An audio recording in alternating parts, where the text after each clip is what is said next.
Hello everyone. तो आज अपन करेंगे MS डायनेमिक्स 365 के 90 MCQs जितने टोटल दिए हुए सब बनाने वाले अपन पेज नंबर 303 से स्टार्ट करने वाले हैं। ये चैप्टर नंबर 5 है मॉड्यूल 1 का। तो क्वेश्चन नंबर 1 देखते हैं। What does ERP stand for? तो ERP का फुल फॉर्म होता है एंटरप्राइज रिसोर्स प्लानिंग। देखो ERP एक सिस्टम होता है या सॉफ्टवेयर होता है जो बिजनेस के अलग अलग फंक्शन जैसे कि finance, HR, human resource, inventory etcetera को मैनेज करने के लिए यूज़ होता है। अगर आपको ये नोट्स चाहिए तो टेलीग्राम लिंक डिस्क्रिप्शन बॉक्स में प्रोवाइड कर देता हूँ, वहाँ से डाउनलोड कर लीजिएगा। Question 2, which of the following is not a core function typically managed by ERP software? देखो ERP mainly business operation manage करता है जैसे कि HR यानी human resource, customer relationship management CRM, supply chain, लेकिन सोशल मीडिया मार्केटिंग अलग tool से होती है। तो क्या नहीं करता है? तो सोशल मीडिया मार्केटिंग ये नहीं करता है। Next question, which Microsoft product offers customer engagement tools for marketing, sales and customer service within dynamic 365 suite? तो इसका आंसर है डायनेमिक्स 365 फॉर कस्टमर एंगेजमेंट। इसमें टूल्स होते हैं सेल्स, मार्केटिंग और कस्टमर सर्विस के लिए, जिससे कस्टमर रिलेशन इम्प्रूव होते हैं। Next question, what are the primary components of dynamic 365 finance and operation apps? देखो डायनेमिक्स 365 फाइनेंस एंड ऑपरेशन को अब स्प्लिट कर दिया गया है दो मेन ऐप्स में। पहला है फाइनेंस जिसमें फाइनेंशियल बजटिंग एंड अकाउंटिंग देखी जाती है। दूसरा है सप्लाई चेन मैनेजमेंट जिसमें logistics, inventory, warehouse, manufacturing, commerce भी इंक्लूड होता है रिटेल बिजनेस के लिए। इसीलिए मार्केटिंग एंड सेल्स या HR इसका कोर पार्ट नहीं होता है। तो ये वाला ऑप्शन, ये वाला ऑप्शन नहीं हो सकता है। ये वाले ऑप्शन में आप टिक करके आ जाना, supply chain management and commerce. Question number 5, which type of organizations is Dynamics 365 Business Center primarily designed for? देखो इसका आंसर है small and mid sized organisation. ये ERP सॉल्यूशन स्पेशली SMEs यानी कि स्मॉल एंड मीडियम एंटरप्राइज के लिए design किया गया है। सिंपल, कॉस्ट इफेक्टिव और स्केलेबल रहता है। Next, what is one common challenge that might prompt an organization to consider implementing ERP software? Answer है हाई ऑपरेटिंग कॉस्ट। अगर किसी कंपनी का ऑपरेटिंग कॉस्ट ज़्यादा हो रहा हो तो ERP हेल्प करता है ऑटोमेशन और एफिशिएंसी को बढ़ाने में। Next, which user interface element in Dynamics 365 provides access to frequently used pages for easy navigation? तो नेविगेशन के लिए नेविगेशन बार है। नेविगेशन बार से यूजर्स जल्दी अपने फेवरेट और फ्रीक्वेंट पेजेस ओपन कर सकते हैं। Next, in dynamics 365 what is the purpose of company picker option in navigation bar? देखो कंपनी पिकर से आप डिफरेंट लीगल एंटिटीज यानी कंपनीज के बीच स्विच कर सकते हैं, helpful for multi company businesses. तो ऑप्शन बी इसका आंसर है, it helps users select a legal entity for operations. Next, what is the main advantage of using work spaces in dynamics 365? Work spaces एक जगह पे सारी important चीज़ें जैसे charts, report, task दिखाते हैं ताकि काम फास्ट और स्मूथ हो सके। तो ऑप्शन सी इसका आंसर है, they consolidate data, reports and transactions to increase efficiency. Next, what types of reports are included in analytical work spaces in dynamic 365? तो इसका आंसर है power BI reports. Power BI integration से real time visual dashboards और analytics मिलते हैं directly work spaces के अंदर। Next, what feature in Dynamic 365 allows users to record and playback business process? Record and playback business processes। तो task recorder step by step काम record करता है। इससे यूज़र गाइड्स, मैनुअल्स और टेस्टिंग स्क्रिप्ट्स क्रिएट किए जा सकते हैं। तो ऑप्शन बी इसका सही आंसर है।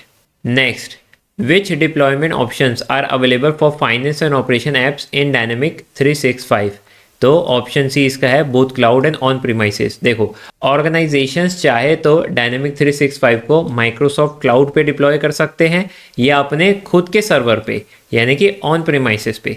फ्लेक्सिबिलिटी दोनों ऑप्शंस की मिलती है, इसलिए option C. Next, what does filter pane provide in dynamic 365? देखो फिल्टर पेन एक साइड में आता है जहां यूज़र मल्टीपल कॉलम्स या फील्ड के फिल्टर्स एक साथ अप्लाई कर सकते हैं जिससे डेटा क्विकली नैरो डाउन हो सके।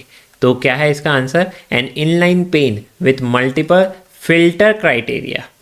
Next, what does Dynamics 365 Business Central require as a minimum number of users? कितने मिनिमम नंबर ऑफ यूजर्स चाहिए फॉर इम्प्लीमेंटेशन? तो देखो, बिजनेस सेंट्रल का लाइसेंस मिनिमम 5 यूजर्स के लिए होता है, इसीलिए ये स्मॉल टीम्स के लिए सूटेबल होता है। तो ऑप्शन इज 5 यूजर्स। नंबर वाले आंसर वैसे भी याद कर लेने चाहिए, इंपॉर्टेंट होते हैं, एग्जाम में आते हैं। Next, which component of Dynamics 365 user options page allows users to configure language preferences and time zones? तो देखो, इसका आंसर है प्रेफरेंसेस। प्रेफरेंसेस सेक्शन में यूज़र अपनी लैंग्वेज, डेट फॉर्मेट और टाइम जोन जैसे पर्सनल सेटिंग कस्टमाइज कर सकते हैं। देखो, फर्स्ट चैप्टर हो गया हमारा समाप्त, सेकेंड चैप्टर पे चलते हैं। सो चैप्टर नंबर 2 में आ गए हैं पेज 332 में। फर्स्ट क्वेश्चन है, what are the primary learning objectives of the module on reporting and integration capabilities in finance and operation apps? इसका आंसर है describing built in reporting capabilities. देखो, इस मॉड्यूल का मेन फोकस डायनेमिक 365 के अंदर के pre built reports और उनके फीचर्स को समझना है, कैसे यूज़ करें, क्या ऑप्शंस अवेलेबल है, ये सारी चीज़ें इसके अंदर रहती है। Next, which tool is used to create custom reports in finance and operation apps? तो देखो, कस्टम रिपोर्ट्स बनाने के लिए अपन इस्तेमाल करते हैं माइक्रोसॉफ्ट विजुअल स्टूडियो का। Next, what is the purpose of A data set in creating SSRS reports? तो SSRS का फुल फॉर्म क्या है, ये ऑलरेडी मैंने प्रीवियस आंसर में लिख चुका है। सो डेटा सेट डिफाइन करता है कि रिपोर्ट्स किस टेबल, व्यू या क्वेरी से डेटा उठाएगी। बेसिकली ये बताता है कि रिपोर्ट में डेटा कहाँ से आएगा। So answer is to select a data source for the report. Next question, which data source type allows for faster data filtering in SQL and requires limited X++ code to develop SSRS reports? तो इसका answer है query. Query based reports में SQL level filtering fast होता है और आपको कम से कम X++ लिखना पड़ता है। इस वजह से परफॉर्मेंस भी बेटर होती है और डेवलपमेंट भी simple. Question number 5, what is power BI primarily used for in finance and operation apps? देखो, पावर BI का मेन काम है डेटा को ग्राफिकल तरीके से देखना, जैसे चार्ट्स, ग्राफ्स, डैशबोर्ड्स के थ्रू एनालिसिस करना। तो option C, interactively exploring and visualizing data. Next, where can you find readymade power BI reports? Readymade power BI reports कहाँ से मिलेगी? तो ऑप्शन ए आंसर है लाइफ साइकिल सर्विसेज से। Microsoft life cycle services में आपको pre built power BI content PACS मिलते हैं जो आपके फाइनेंस मॉड्यूल से लिंक्ड होते हैं। Next question, how can you embed power BI reports with in work space in finance and operation apps? तो आपको पावर BI डेस्कटॉप और पावर BI सर्विसेज यूज़ करना पड़ेगा। आप पावर BI डेस्कटॉप में रिपोर्ट बना के या ऑनलाइन पावर BI सर्विस से उससे वर्क स्पेस में एम्बेड कर सकते हो यूजिंग टाइल और dashboard. Question number 8, what is the primary purpose of the Excel data connector add-in in finance and operation apps? देखो, तो ऑप्शन सी इसका आंसर है to connect Excel workbooks to data entities. ये add in allow करता है कि Excel directly dynamic 365 के data से कनेक्ट हो सके लाइव डेटा इंपोर्ट या एक्सपोर्ट करने के लिए। Question number 9, What types of filters can be applied in Power BI to refine data visualization? Data visualisation को रिफाइन करने के लिए पेज एंड विजुअल फिल्टर्स का इस्तेमाल किया जाता है। Now next, how can you export data from finance and operation apps to Excel? Data को एक्सपोर्ट किस प्रकार से किया जाएगा? तो option B, by creating a custom button with the command export to Microsoft Excel. Question 11, what is a key to integrating Microsoft Office products like Excel and Word with Dynamic 365? तो option सी, आपको add इन का इस्तेमाल करना पड़ेगा। ये add in Excel और word में install होता है जिससे आप डायनेमिक्स के लाइव डेटा एडिट या व्यू कर सकते हो ऑफिस के अंदर। Question 12, how does the Microsoft dynamics office add in ensure data security? Data security कैसे इंश्योर करता है? तो ऑप्शन बी इसका आंसर है, it restricts access to sensitive data for user with improper permission. यानी सिर्फ उन्हीं यूज़र्स को डेटा एक्सेस मिलता है जिनके पास proper security roles and permission है। सेंसिटिव डेटा अनऑथराइज्ड यूजर्स से ऑटोमेटिकली प्रोटेक्टेड रहता है। Next question, what are the most commonly used business analysis application integrated with dynamic 365? So option B इसका आंसर है एक्सेल एंड वर्ड। एक्सेल का use होता है data analysis, reporting और import export के लिए। वर्ड का यूज़ किया जाता है डॉक्यूमेंट टेम्पलेट जैसे इनवॉइस, लेटर एक्सेट्रा जनरेट करने के लिए। Question 14, document templates for office integration आपको कहाँ मिलेगा? तो बाय नेविगेटिंग टू कॉमन, फिर कॉमन के बाद कॉमन, फिर office integration, then document templates. ये पाथ डायनामिक 365 के अंदर आपको प्री डिफाइंड और कस्टमाइजेबल एक्सेल या वर्ड टेम्पलेट्स तक ले जाते हैं जो आप इंटीग्रेशन के लिए यूज़ कर सकते हो। Last question, which feature allows you to interact with finance and operation apps seamlessly through O data end points? O data यानी कि ओपन डेटा है यहाँ पे, तो इसका आंसर है Excel data connector. Excel data connector use करता है ओपन डेटा एंड पॉइंट्स ताकि एक्सेल से डायरेक्टली डायनामिक 365 की लाइव डेटा पुल या पुश किए जा सके बिना किसी मैनुअल एंट्री के। तो इसी के साथ ये चैप्टर भी होता है हमारा समाप्त। बढ़ते हैं नेक्स्ट चैप्टर में। दूसरे चैप्टर के एमसीक्यू देखने के लिए डिस्क्रिप्शन बॉक्स में मैं प्लेलिस्ट लिंक प्रोवाइड कर देता हूँ, वहाँ पे आपको मिल जाएगी। प्लस इस चैनल में एएफएम की प्रिपरेशन अच्छी तरीके से करवाई जा रही है, सारे स्टडी मटेरियल के क्वेश्चन अच्छे से करवाए जा रहे हैं। तो प्लेलिस्ट लिंक मैं आपको डिस्क्रिप्शन बॉक्स में एएफएम की भी प्रोवाइड कर देता हूँ, वहाँ जाके आप देख सकते हैं। सो चैप्टर नंबर 3 स्टार्ट करते हैं। पेज नंबर 353 में आ जाइए। बहुत ही सिंपल चैप्टर है ये, तो आपसे बहुत जल्दी बन जाएगा। क्वेश्चन नंबर 1, फाइनेंस मॉड्यूल का प्राइमरी पर्पस क्या है? तो देखो, फाइनेंस मॉड्यूल का मेन गोल होता है पूरी ऑर्गेनाइजेशन की फाइनेंशियल हेल्थ को मॉनिटर करना। तो आंसर है financial performance monitoring. Second, general ledger module कैसे ऑर्गेनाइजेशन को हेल्प करता है कि वो फाइनेंशियल रिकॉर्ड्स को मैनेज कर सके? तो जनरल लेजर का मेन काम होता है कंपनी के सारे फाइनेंशियल ट्रांजैक्शन को रिकॉर्ड करना लीगल एंटिटी लेवल पर। तो इसलिए इसका आंसर है option C, it maintains legal entity financial records. Question number 3, कौन से मॉड्यूल जो है रिस्पॉन्सिबल है कस्टमर इनवॉइसेस को ट्रैक करने के लिए और इनकमिंग पेमेंट को ट्रैक करने के लिए? तो अकाउंट रिसीवेबल इसका आंसर है। अकाउंट रिसीवेबल मॉड्यूल आपको ये बताता है कि किस कस्टमर ने कितना पैसा देना है और कौन से इनवॉइस अनपेड है। क्वेश्चन 4, कॉस्ट अकाउंटिंग मॉड्यूल का प्राइमरी फंक्शन क्या होता है? देखो, कॉस्ट अकाउंटिंग का यूज़ होता है कॉस्ट सेंटर्स, प्रॉफिट सेंटर और वेरियस डिपार्टमेंट के परफॉर्मेंस में डिफरेंसेस यानी कि वेरिएंसेस को एनालाइज करना। तो आंसर है एनालाइजिंग फाइनेंशियल वेरिएंसेस या फिर डिफरेंसेस। नेक्स्ट क्वेश्चन, कौन सा मॉड्यूल आपको असिस्ट यानी कि हेल्प करता है एनुअल बजट प्लानिंग में? तो आंसर इसका बजटिंग। बजटिंग मॉड्यूल काम करता है फ्यूचर प्लानिंग के लिए, जैसे एनुअल बजट प्रिपेयर करना, अप्रूवर्स लेना और फोरकास्टिंग करना। Next, cash and bank management module क्या अलाउ करता है ऑर्गेनाइजेशन को फोरकास्ट करने के लिए? तो इसका आंसर है कैश फ्लो फिगर्स। इस मॉड्यूल से आप देख सकते हो कि कंपनी के पास फ्यूचर में कितना कैश अवेलेबल होगा based on receipts and payments. Next question, कौन से टाइप की एसेट जो है मैनेज की जाती है फिक्स्ड एसेट मॉड्यूल से? बहुत ही सिंपल है ये, टेंजिबल एंड इनटेंजिबल एसेट जो है मैनेज की जाती है। Next question, which module helps organisation track and automate financial transaction for leased asset? तो आंसर इसका asset leasing. Asset leasing module उन एसेट्स के लिए यूज़ होता है जो लीज पर लिए गए हैं, जैसे व्हीकल्स हो सकते हैं, मशीन हो सकती है, प्रॉपर्टी हो सकता है, और उनकी पेमेंट्स, अकाउंटिंग और कंप्लायंस को ऑटोमेट करता है ये मॉड्यूल।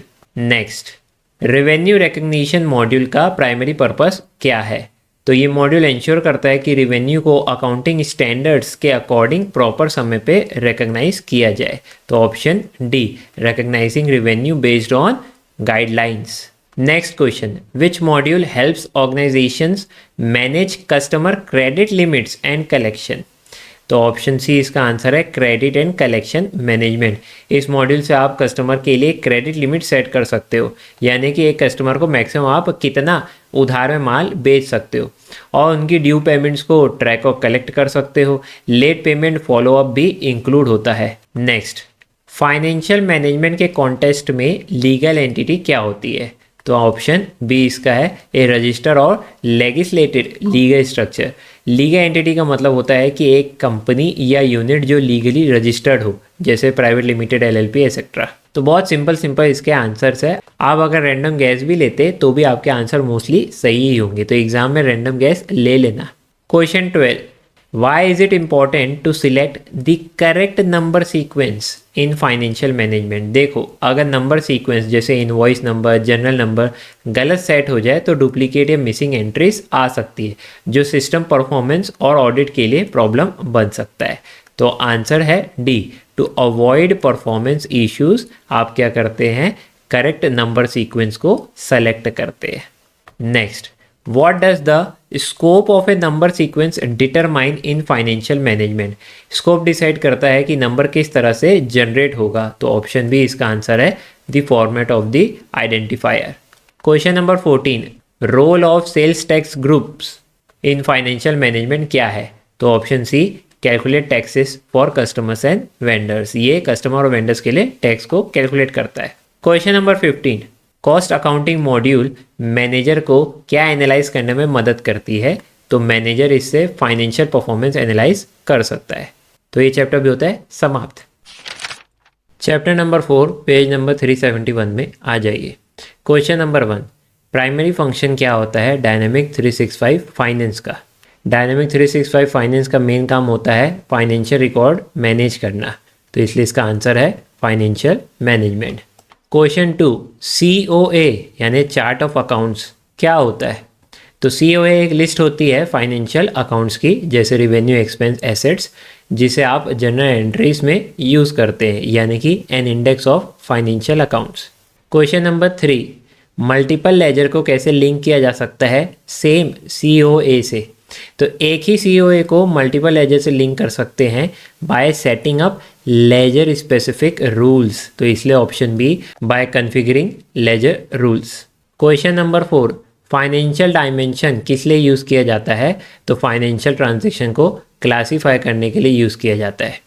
क्वेश्चन 5, फाइनेंशियल डायमेंशन का कौन सा टाइप नहीं है, सो वेंडर डायमेंशन जो है वो फाइनेंशियल डायमेंशन का एक टाइप नहीं होता है। क्वेश्चन 6, कस्टम फाइनेंशियल डायमेंशन आपको कब क्रिएट करना पड़ सकता है, तो देखो, कस्टम डायमेंशन आप बना सकते हो जब आपको ऑर्गेनाइजेशन स्पेसिफिक ट्रैकिंग चाहिए, जैसे डिफरेंट कंपनीज या लीगल एंटिटीज़ के हिसाब से फाइनेंशियल रिपोर्टिंग करना हो, तो to represent legal entities.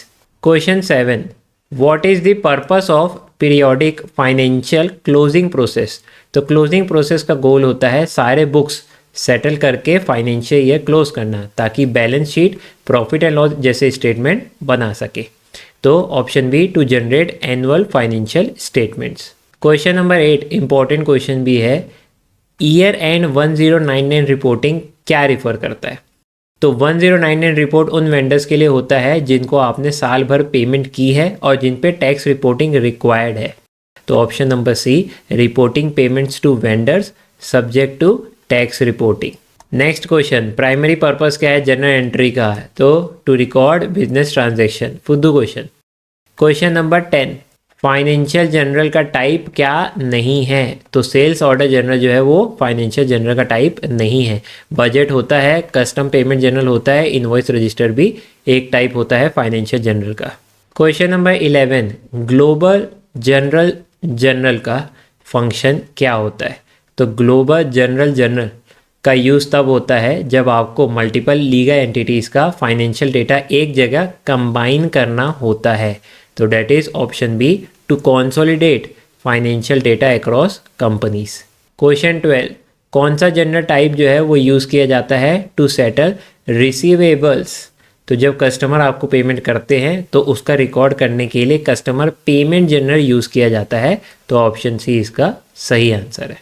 Question number 13, when does Dynamic 365 Finance typically generate an opening transaction during the year end close process, तो एक साल के क्लोज होने के बाद नए फिजिकल ईयर के लिए ओपनिंग बैलेंसेस ऑटोमेटिकली जनरेट किए जाते हैं, तो to create the opening balances in the new physical year. Question number 14, remittance journal का क्या पर्पस होता है, तो ऑप्शन बी इसका आंसर है, to create vendor disbursement transaction. देखो, वेंडर को पेमेंट रिलीज की जाती है, ये बेसिकली रिकॉर्ड होता है कि कितना पैसा किस वेंडर को भेजा गया है, और इसे करते हैं रेमिटेंस जनरल के थ्रू। Question number 15, in dynamic 365 finance what are elimination transaction used for. Elimination transaction किसके लिए यूज़ किया जाता है? To remove transaction between parent and subsidiary company. ये सही ऑप्शन है। आप ऑप्शन ए में कंफ्यूज मत हो जाना। क्या लिखा हुआ है option A? Eliminating unnecessary financial record. तो ये एलिमिनेटिंग वर्ड देख के आपको लगेगा अरे ये भी सही आंसर हो सकता है, तो ये आंसर सही नहीं है, क्रॉस मार देना। ऑप्शन बी जो है सही आंसर होगा। चलो अब बढ़ते हैं नेक्स्ट चैप्टर में। पेज 390 में आ गए अपन। पहला क्वेश्चन, अकाउंट्स पेएबल का प्राइमरी पर्पस क्या है? तो वेंडर पेमेंट को मैनेज करने के लिए अपन अकाउंट पेएबल का इस्तेमाल करते हैं। सिंपल है बहुत। Question 2, what component is typically associated with a vendor transaction. देखो, जब किसी वेंडर से सामान खरीदते हो तो सबसे पहले परचेस ऑर्डर बनाया जाता है, तो ऑप्शन बी परचेस ऑर्डर इसका आंसर होगा। Question 3, what is the main purpose of 3-वे मैचिंग इन अकाउंट्स पेएबल। देखो, परचेस ऑर्डर बन गया, सामान मिल गया यानी रिसीव हो गया, फिर इनवॉइस आई, तीनों मैच होने पे ही पेमेंट की जाती है। तो ऑप्शन बी है to match vendor invoices with purchase order and product receipts. ये वाला ऑप्शन ही करेक्ट है। फर्स्ट वाले ऑप्शन के साथ कंफ्यूज मत करना। ये मैं उसी आंसर में बता रहा हूँ जहाँ पे दो ऑप्शन आपको ज़्यादा करेक्ट लग सकते हैं, तो वहाँ पे आप क्रॉस मार के ऐसे रख देना ताकि कोई कन्फ्यूजन ना हो। क्वेश्चन नंबर 4, वेंडर इनवॉइस को कैसे एंटर किया जा सकता है डायनेमिक 365 फाइनेंस में? तो मैन्युअली और इलेक्ट्रॉनिकली दोनों तरीके से किया जा सकता है। क्वेश्चन 5, परचेस ऑर्डर का क्या यूज़ होता है अकाउंट पेएबल प्रोसेस में? देखो, परचेस ऑर्डर एक लीगल डॉक्यूमेंट होता है जिसमें लिखा होता है कि क्या खरीदा जा रहा है और कितने में। तो option C, to agree on the purchase of the goods और services from vendors. Question 6, purpose of a payment proposal क्या होता है? तो option B, to select vendor invoices for payment based on criteria. देखो, सिस्टम ऑटोमेटिकली उन invoices को choose करता है जो ड्यू है या फिर सिलेक्टेड क्राइटेरिया को फुलफिल करते हैं। क्वेश्चन 7, प्रोफॉर्मा इनवॉइस क्या होता है अकाउंट रिसीवेबल में? ये एक टेम्परेरी ड्राफ्ट इनवॉइस होती है जो कस्टमर को प्रीव्यू के लिए दी जाती है। So option A, an estimate of the actual invoice amounts before posting. देखो, प्रोफॉर्मा इनवॉइस हो गया, परचेस ऑर्डर हो गया, इस टाइप की डेफिनेशन भी आ जाती है। इसके लिए मैंने आपके लिए यहाँ पे नोट्स बना के रखे हैं, तो इसका स्क्रीनशॉट ले लेना या फिर टेलीग्राम लिंक मैं डिस्क्रिप्शन बॉक्स में प्रोवाइड कर दूंगा, वहाँ से आप नोट्स को डाउनलोड कर सकते हैं। Next question, in account receivable what is the purpose of credit management? देखो, क्रेडिट मैनेजमेंट का मतलब होता है कि हर कस्टमर के लिए एक क्रेडिट लिमिट सेट करना होता है। फॉर एग्जांपल, कोई एक कस्टमर है तो आप उसकी क्रेडिट लिमिट सेट कर दी, 1 लाख तक का माल ही मैं उधार में बेचूंगा। यदि वो लिमिट क्रॉस का हो जाती है तो सेल्स ऑर्डर को होल्ड पर रखना चाहिए। रिस्क कंट्रोल के लिए ये इंपॉर्टेंट होता है। तो option B, to set credit limits and manage sales order holds. Question number 9, collection management का प्राइमरी फंक्शन क्या होता है? तो अकाउंट रिसीवेबल कलेक्शन को मैनेज करने के लिए कलेक्शन मैनेजमेंट का इस्तेमाल किया जाता है। क्वेश्चन 10, रेवेन्यू रिकग्निशन क्या होता है फाइनेंशियल प्रोसेस में? देखो, ये अकाउंटिंग का प्रोसेस होता है जिसमें आप ऑफिशियली सेल्स का पैसा रेवेन्यू के रूप में काउंट करते हो जैसे ही प्रोडक्ट डिलीवर हो या सर्विस कंप्लीट हो जाए। तो option A, the process of recognising revenue from sales order. Question number 11, कौन से मॉड्यूल का इस्तेमाल किया जाता है जिससे रिकरिंग बिलिंग जो है वो इनेबल हो जाती है? तो रिकरिंग बिलिंग यानी बार बार पेमेंट करना, मंथली हो ईयरली हो, ये सारे चार्जेस पे करने के लिए आप सब्सक्रिप्शन बिलिंग मॉड्यूल का इस्तेमाल करते हैं। तो ऑप्शन सी इसका सही आंसर है। क्वेश्चन नंबर 12, रेवेन्यू जर्नल का क्या पर्पस होता है? देखो, अगर किसी रेवेन्यू को फ्यूचर के लिए शेड्यूल किया गया है तो रेवेन्यू जर्नल उसको ऑफिशियली रियल रेवेन्यू में कन्वर्ट करता है। तो option B, to release scheduled revenue to actual revenue. Next question, primary focus क्या होता है multi element revenue allocation module का? देखो, अगर एक ही सेल में मल्टीपल आइटम्स इंक्लूड है तो रेवेन्यू को प्रॉपर तरीके से स्प्लिट करना पड़ता है। इसी काम के लिए ये मॉड्यूल का इस्तेमाल होता है। तो allocating revenue across multiple sales order. Question number 12, subscription billing and revenue recognition features क्या साइमल्टेनियसली इस्तेमाल किए जा सकते हैं? Answer is no. Question number 15 repeated है, रीड कर लेना। तो इसी के साथ ये पार्ट भी होता है हमारा समाप्त। पेज नंबर 409 में आ जाओ, लास्ट चैप्टर के एमसीक्यू बना लेते हैं। तो क्वेश्चन नंबर 1, प्राइमरी फंक्शन क्या है एक्सपेंस मैनेजमेंट मॉड्यूल का? बैंक अकाउंट मैनेज करना और एक्सपेंस को मैनेज करना एक्सपेंस मैनेजमेंट मॉड्यूल का प्राइमरी फंक्शन होता है। क्वेश्चन नंबर 2, कौन से फाइनेंशियल इंस्ट्रूमेंट्स जो है वो एसोसिएट करते हैं बैंक अकाउंट्स के साथ? तो बैंक अकाउंट के साथ cheque, bills of exchange, promissory note जैसे फाइनेंशियल इंस्ट्रूमेंट डील करते हैं। तो ऑप्शन बी इसका सही आंसर होगा। नेक्स्ट क्वेश्चन नंबर 3, रिकन्सिलिएशन का क्या मतलब होता है? तो matching bank transaction with bank statement. अभी तो बहुत ही सिंपल है, ये तो बचपन से पढ़ते आ रहे हो 11-12 से। Question number 4, purpose of deposit slip क्या है? तो देखो, डिपॉजिट स्लिप एक डॉक्यूमेंट है जो बैंक में कैश और चेक डिपॉजिट करने के लिए यूज़ होता है। तो option C, to deposit cheque in cash into a bank account. Question number 5, bank statement को बैंक अकाउंट के साथ कब रिकंसाइल कर सकते हो? तो option number C, when there are no pending cancellations. वैसे तो देखो इसका एकदम सही आंसर ऑप्शन ए भी हो सकता है, लेकिन आपकी मॉड्यूल में ऑप्शन सी दिया है तो वही टिक करके आना। Next question, letter of guarantee क्या होता है और उसको कैसे मैनेज करते हैं डायनामिक 365 फाइनेंस में? तो देखो, लेटर ऑफ गारंटी ये एक बैंक एश्योरेंस डॉक्यूमेंट होता है जिसमें बैंक ये गारंटी देता है कि अगर कस्टमर डिफ़ॉल्ट करेगा ना तो बैंक पेमेंट कर देगा। तो option A, an agreement to pay set amount if a customer defaults, और इसको मैनेज किया जाता है लेटर ऑफ गारंटी पेज में डायनामिक 365 फाइनेंस के अंदर। क्वेश्चन नंबर 7, कौन सा फीचर जो है वो स्ट्रीमलाइन करता है एक्सपेंस रिपोर्टिंग प्रोसेस को by simplifying form fields and offering policy reminders? So option B, expense reports reimagined.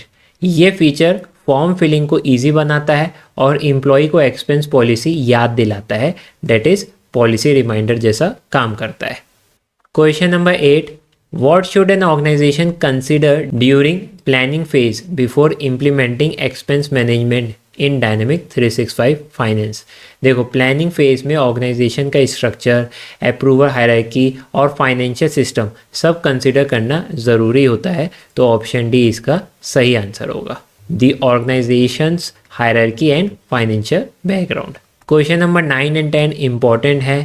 What are per diems used for in expense management? देखो, पर डीएम मतलब होता है डेली अलाउंस जो एम्प्लॉय को ट्रैवल या official duty के दौरान मील, स्टे एक्सेट्रा के लिए दिया जाता है। तो option C, covering expenses such as meals and accommodation. Question number 10, when implementing per diems in dynamic 365 finance कौन से फैक्टर जो है डिटरमाइन करते हैं कि पर डीएम रेट कितना होना चाहिए? तो देखो, पर डीएम का rate mostly travel location destination पे डिपेंड करता है, क्योंकि हर जगह के कॉस्ट ऑफ लिविंग अलग अलग होते हैं। तो option B, the employee's travel destination. भाई वो बंदा किस जगह पे जा रहा है, वहाँ पे कितना खर्चा होगा, उसके अकॉर्डिंग पर डीएम चार्जेस या रेट निकाले जाते हैं। Question number 11, which of the following is not a commonly used expense category in dynamic 365? तो देखो, व्हीकल डेप्रिसिएशन इसका आंसर होना चाहिए। क्यों? व्हीकल डेप्रिसिएशन एक एसेट रिलेटेड कॉन्सेप्ट है, डेली ट्रैवल एक्सपेंस कैटेगरी नहीं है। क्वेश्चन 12, प्राइमरी पर्पस क्या है एक्सपेंस मैनेजमेंट वर्क स्पेस का? Expense management work space employee को अलाउ करता है कि वो अपने एक्सपेंस रिपोर्ट्स बनाए, सबमिट करे और अप्रूवल के लिए भेजे। तो option B, creating and submitting expense reports. Question 13, बहुत ही फुद्दू, डेप्रिसिएशन का मतलब क्या है? तो ये देख लेना। क्वेश्चन नंबर 14, डेप्रिसिएशन प्रोफाइल का क्या पर्पस है? तो डेप्रिसिएशन प्रोफाइल जो है वो depreciation of fixed asset calculate करता है। नेक्स्ट, बजट कंट्रोल का क्या रोल होता है? तो देखो, बजट कंट्रोल का मेन काम है चेक करना कि अवेलेबल बजट है या नहीं बिफोर अप्रूविंग ट्रांजैक्शन। तो option C, to ensure sufficient budget funds are available for planned और एक्चुअल परचेसेस। वीडियो पसंद आई हो तो एक लाइक ज़रूर से कीजिएगा। तो इसी के साथ ये पूरा चैप्टर होता है समाप्त। तो दूसरे चैप्टर देखने के लिए प्लेलिस्ट लिंक डिस्क्रिप्शन बॉक्स में प्रोवाइड कर दूंगा।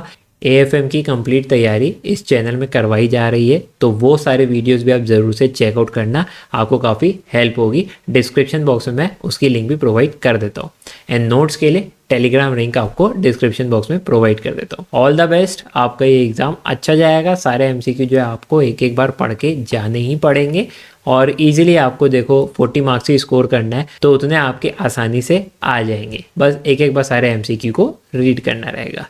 So thank you very much.